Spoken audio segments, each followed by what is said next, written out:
Hey guys, Rick Curren of TV Scaly Adventures, and today I'm joined by my beautiful blonde co-host Peaches, who's one of our show animals that we use in live presentations.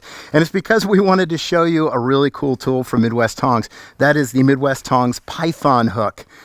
Anybody who's worked with snakes knows they don't stay on set too well. Anyway, the Python hook is the strongest known hook on the market today for moving large snakes. I love this thing because of a couple of things. Number one, it's got a long anodized tube, which is great for extending because not all of them are as nice as Peaches. And it's topped off by this cast aluminum head, and on it has this ridge, which is great because of two things. Number one, it's designed to hold up over time, and it gives you the ability to slide into a cage really nicely. Another great thing about it is it's really solidly constructed and comes with two grips, which is important because, as we know, snakes sometimes mess up their cage and your hands can get a little wet. These things offer you the ability to grip and hold. Now, let me demonstrate to you the Python hook and just how strong it really is.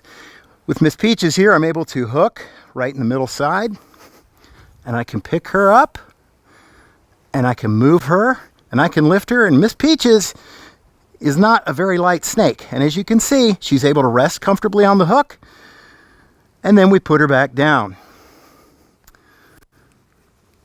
Now she's a fan, so she's going to keep a hold of this hook for just a minute. But as you can see, this is really designed to gently pick up the snake and move it. No sharp edges, not even on the tip of it. Everything has been smooth and taken care of. So remember, the Python hook by Midwest Tongs, it's great for moving larger snakes, particularly uncomfortable and uncooperative ones. Stay tuned to Midwest Tongs for more cool demos like this.